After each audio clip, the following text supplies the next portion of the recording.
తెలంగాణ సంపదకు కొదవలేదని కేసీఆర్ చెప్తారు కానీ ఆ సంపద ఎటుపోతుందని ప్రశ్నించారు బీజేపీ ఎమ్మెల్యే ఈటెల రాజేందర్. అసెంబ్లీలో కేసీఆర్, హరీష్, కేటీఆర్ అందరూ తమపై దాడి చేశారన్నారు.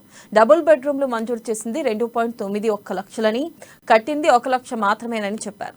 పేదలకు ఇచ్చింది 30,000 ఇండ్లే ఇచ్చారన్నారు. ఇక గృహలక్ష్మి పథకం కింద 5 లక్షలు ఇవ్వాలని ఈటెల రాజేందర్ డిమాండ్ చేశారు. మనం పన్నులు కట్టి రాష్ట్ర ప్రభుత్వానికి ఇచ్చిన డబ్బు బడ్జెట్ లో 20 లక్షల కోట్లని నేను చెప్పట్లేదు, 20 లక్షల కోట్లు ఇవాళ బడ్జెట్ పుస్తకాలు రాసిపెట్టారు. మరి మీరు ఎప్పుడు ఆలోచన చేశారా? 20 లక్షల కోట్లలో డబుల్ బెడ్రూమ్లకు పెట్టిన ఖర్చు ఎంతో తెలుసా మీకు? శాంక్షన్ చేసిన డబుల్ బెడ్రూమ్లు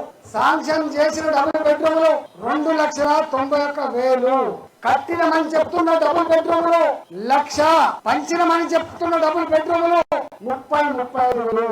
అవి కూడా ఎక్కడ కట్టిండ్రు? సిద్దిపేటలో కట్టిండ్రు, గజ్వెల్లో కట్టిండ్రు, సిరిసిల్లో కట్టిండ్రు, అక్కడెక్కడ కట్టడం మొదలు పెట్టిండ్రు. కానీ మధ్యలో ఆపేసింది. అది 20 లక్షల కోట్ల